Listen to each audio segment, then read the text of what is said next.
राम जी जब कोई पूजा करवा रहे थे, उनके साथ उनकी धर्मपत्नी माँ सीता नहीं थी।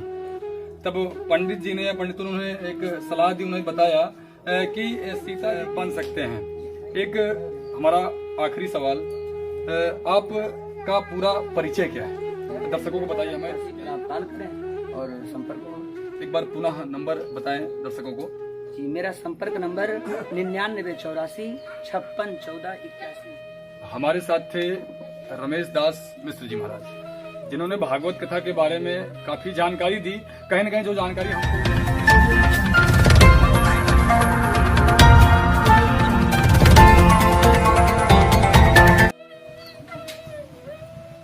रायबरेली जनपद के शिवगढ़ ब्लॉक अंतर्गत सीवन गांव में गणेश उत्सव के मौके पर चल रही है भागवत कथा, जिसके कथावाचक रमेश दास मिश्र जी हमारे साथ हैं। हम इनसे कुछ चर्चा करेंगे भागवत कथा के विषय में और अध्यात्म के बारे में कुछ जानेंगे इनसे कि लोग कैसे भागवत कथा का श्रवण करें, कैसे उसका पालन करें। तो हमारे बीच में है रमेश दास मिश्र जी, कथावाचक। स्वागत है आपका। श्रीमद् भागवत महापुराण मोक्षदायिनी कथा है। इसको सुनने से जीव की मुक्ति होती है।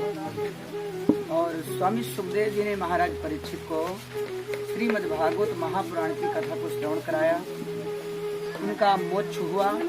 तभी से इस कथा का भी नाम मोक्षदायिनी कहा जाता है जी। और जीव इस भागवत की कथा को सुनने से मृत्यु से निर्भय हो जाता है। मृत्यु से निर्भय कराने वाली ये श्रीमद् भागवत महापुराण की कथा है। अच्छा, जहाँ तक जो हमारे दर्शक हैं वो जानना चाहते हैं कि श्रीमद् भागवत कथा तो बहुत बड़ी है, इसमें श्लोक कितने हैं या छंद कितने हैं, इसके बारे में कुछ जानकारी दें। जी, श्रीमद् भागवत महापुराण में 18,000 श्लोक हैं और इसमें 335 अध्याय हैं और 12 स्कंध हैं। पुराण है क्या चीज? निगम कल्पतरोर्गलितं फलम्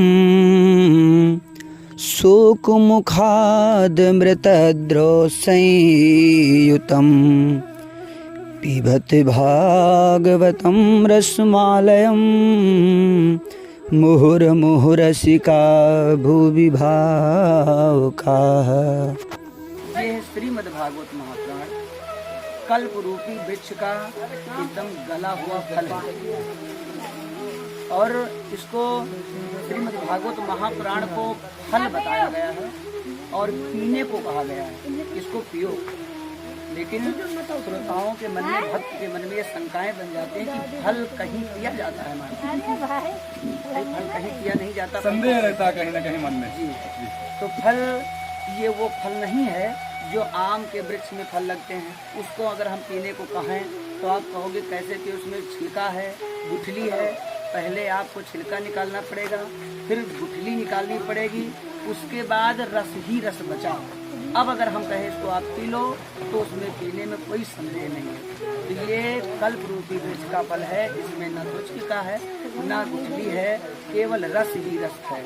इसलिए इसको भागवत में लिखा व्यास जी ने कि पिबत भागवतम रसमालयम, मुहुर्मुहुरस का भाव कहा, यानी इसको पीने को कहा गया है। और कल्प रूपी वृक्ष का ये गला हुआ फल है जी। अच्छा, जो एक और बात, एक और सवाल है, जो दर्शक हैं कहीं ना कहीं जो भक्ति का कहीं ना कहीं कुछ जो प्रोग्राम होता है, कहीं कथा होती है, भागवत होती है, तो उसमें मन कम लगता है लोगों का, क्या कारण है? मन लगने का कारण, कथा जब तक अंदर भक्ति नहीं जागृत होगी तब तक कथा में मन नहीं लगेगा, कथा समझ में नहीं आएगी जब तक, तब तक कथा में मन नहीं लगेगा। और भक्ति 9 प्रकार की होती है। 9 प्रकार के भक्ति में जिनके अंदर अगर एक भी भक्ति है तो कल्याण होता है। और कौन कौन सी 9 प्रकार की भक्ति हैं? तो 9 प्रकार की भक्तियों के नाम एक श्लोक में बताया गया।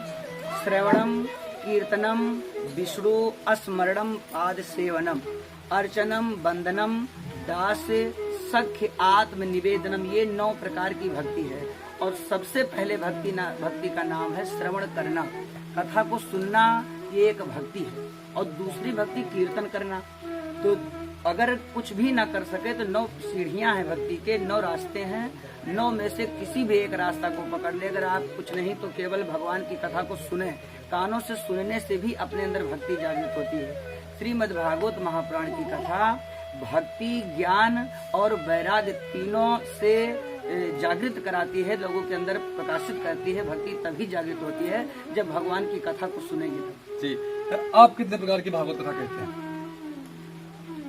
भागवत कथा जैसे अनुष्ठान जिस पुराण का होता है वही हिसाब से कथा होती है। जैसे राम कथा का अनुष्ठान है तो अधिकतर मर्यादा पुरुषोत्तम राम की कथा का पुराण किया जाता है।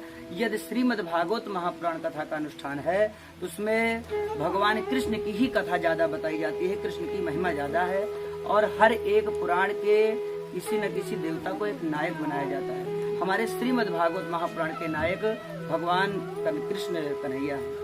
अच्छा, भागवत कथा किसको नहीं सुननी चाहिए? भगवान की कथा कौन सुनने का अधिकारी है, कौन या नहीं है अधिकारी, आपके कहने का प्रश्न यही है। तो भगवान की कथा सुनने का अधिकारी वही व्यक्ति है जो कथा का बड़ा रसिक हो। राम कथा के ते अधिकारी जिनके सत संगति अति प्यारी, जो सत्य बोलता हो, जो संत ज्ञानी विद्वान की संगति करता हो, वही भगवान कथा सुनने का अधिकारी है भगवान की कथा का। और वही को कथा सुनाना भी चाहिए। हर व्यक्ति को हर जगह जहाँ चाहो तहाँ हमेशा सब जगह कथा भी नहीं सुनानी चाहिए। जो भगवान की कथा का रसिक हो उसको कथा सुनाया जाए, जो कथा सुनने की इच्छा करे। जैसे किसी प्यासे को यदि आप पानी पिलाओ तो वो बड़े प्रेम से पिएगा, प्यासे को पानी पिलाओ। और जिसके प्यास न लगी हो उसके सामने आप ले जा करके पानी देते हो, भैया पानी आप पी लो, तो पानी पीने से वो प्रश्नों की झड़ी लगाएगा पहले कि आप पानी कहाँ से लाए हो, कुआं से लेकर आए हो या कि सरकारी बम्बा से लेकर आए हो। हाँ, ये सरकारी बम्बा शुद्ध कुएं से जल पानी लेकर आए हैं। फिर पूछेगा कि जिस बर्तन में लाए हो उसको धुलते हो नित्य या ऐसे भर लाए हो? नहीं महाराज, इसको धुल के लाए हैं, बड़ा ठंडा जल है। फिर प्रश्न करेगा इतना ठंडा तो नहीं कि मेरा गला खराब हो जाए। यानी उसके पीने की इच्छा नहीं है, गैर प्यासे को पानी पिला रहे हो, इसलिए वो प्रश्नों की झड़ी लगा रहा। और यदि जिसके प्यास लगी हो, कोई कसके धूप में और बड़ी दूर से चल कर आता हो और प्यास लगी हो, प्यास कसके लगी हो, धूप में अचानक कोई प्यासे से पानी पूछ ले पियोगे तो वो प्रश्नों की झड़ी नहीं लगाएगा, तुरंत हाथ फैलाकर तुरंत पानी पिएगा। शुद्ध जल कुआं का हो या सरकारी बम्बा का हो या गर्म हो। इसलिए कथा भागवत कितने दिन की होती है और प्रतिदिन किसकी किसकी कथा सुननी चाहिए या सुनानी चाहिए? श्रीमद् भागवत कथा का अनुष्ठान जब भी करवाएं तो 7 दिन का अनुष्ठान करवाएं, क्योंकि भागवत में महात्म्य बताया गया है कि श्रीमद् भागवत महापुराण ये सप्ताह यज्ञ है। ये केवल 7 ही दिन की कथा होती है। प्रथम दिन महात्म्य की कथा, श्रीमद् भागवत महापुराण के महात्म्य की कथा प्रथम दिन होनी चाहिए। दूसरे दिन फिर स्कंध में हम लोग प्रवेश करेंगे और भागवत के माध्यम से इसके प्रतिदिन कथा के नियम भी बताए गए हैं कि जैसे कि चौथे दिन भगवान के जन्म की कथा होना जरूरी है और 5वें दिन गोवर्धन की पूजा कथा कहना जरूरी है। जजमान कौन बन सकता है इसमें? जजमान के लिए जो मुख्य रूप से जजमान जो अपने घर पर पर्सनल प्रोग्राम करवावे तो वो चाहे तो किसी और को भी बनने जजमान दे या ना दे, वो स्वयं अकेला ही बन सकता है। यदि सामूहिक कार्यक्रम करवाएं तो जजमान कई लोग बन सकते हैं इच्छा के अनुसार। विवाहित होना जरूरी है? ऐसा नहीं है। विवाह हो, अगर विवाह हुआ है तो दो अगर पत्नी है तो दोनों का गठबंधन करके वो दोनों जजमान बने। यदि अकेला है, कोई सोचे कि हम अकेले हैं, मेरी शादी नहीं हुई, विवाह नहीं हुआ, मेरी पत्नी नहीं है, तो क्या हम श्रीमद् भागवत महापुराण की कथा नहीं सुन सकते या जजमान नहीं बन सकते? तो ऐसा कुछ नहीं है, अकेला है तो भी जजमान बन सककर कथा सुन सकते। जी, कहा गया है कि राम जी जब कोई पूजा करवा रहे थे उनके साथ उनकी धर्मपत्नी माँ सीता नहीं थी, तब पंडित जी ने या पंडितों ने एक सलाह दी, उन्होंने बताया कि सीता जी की मूर्ति बना के बगल में रखा जाए, क्योंकि जो विवाहित पुरुष होता है वो अकेला पूजा कर नहीं सकता। तो विवाहित है, अगर शादी हो चुकी पत्नी है तो वो दोनों साथ में ही पूजा यज्ञ करें, तभी उसका पूरा फल मिलेगा, अन्यथा यज्ञ का फल नहीं मिलेगा, कथा सुनने का कोई फल नहीं मिलेगा। अकेला है, शादी हुई ही नहीं, तब वो सुन सकता है। तब वो सुन सकता है। यदि आपकी शादी हो गई है जी। तब आपके साथ आपकी धर्म पत्नी का होना जरूरी है, जरूरी है। यदि आपका विवाह नहीं हुआ है तब आप जजमान अकेले भी बन सकते हैं। एक हमारा आखिरी सवाल, आपका पूरा परिचय क्या है, दर्शकों को बताइए हमें, क्योंकि वो जानना चाहते हैं कि आखिर जो जिससे हम वार्ता कर रहे हैं वो कौन है। मैं कथावाचक व्यास रमेश दास जी, मेरा ग्राम भूला मऊ, पोस्ट उमापुर, जनपद अयोध्या से। जी, यदि कोई संपर्क करना चाहे आपसे तो किस माध्यम से आपसे संपर्क कर सकते हैं? आप फोन नंबर द्वारा मेरा संपर्क कर सकते हैं। 9984561481 पर आप कॉल करें और संपर्क हो। एक बार पुनः नंबर बताएं दर्शकों को। जी, मेरा संपर्क नंबर 9984561481, इस पर आप संपर्क जी, कर सकते हैं। अभी कथा कहाँ चल रही है? इस समय ग्राम सभा राजापुर सीवन में गणेश चतुर्थी के पावन पर्व पर श्रीमद् भागवत की कथा चल रही है। जी, क्या समय है इसका, आज कौन सा दिन है? आज इसका अंतिम दिवस है, इसकी पूर्णाहुति होनी है आज, और रात्रि कालीन के बेला में कुछ कार्यक्रम जरूर आज होगा, क्योंकि पूर्णाहुति के बाद कथा तो नहीं होती, कथा का विराम हो जाता, लेकिन भजन कीर्तन के द्वारा कुछ प्रोग्राम होगा। हमारे साथ थे रमेश दास मिश्र जी महाराज, जिन्होंने भागवत कथा के बारे में काफी जानकारी दी। कहीं न कहीं जो जानकारी हमको नहीं थी वह जानकारी भी इन्होंने दी। हमने आप तक पहुंचाने का प्रयास किया। ग्राम सीवन से महाराज जी के साथ वार्ता की, बात की और आपको बताया कि प्रोग्राम हो कहाँ रहा है और प्रोग्राम आप करवाना चाहें तो संपर्क कैसे कर सकते हैं।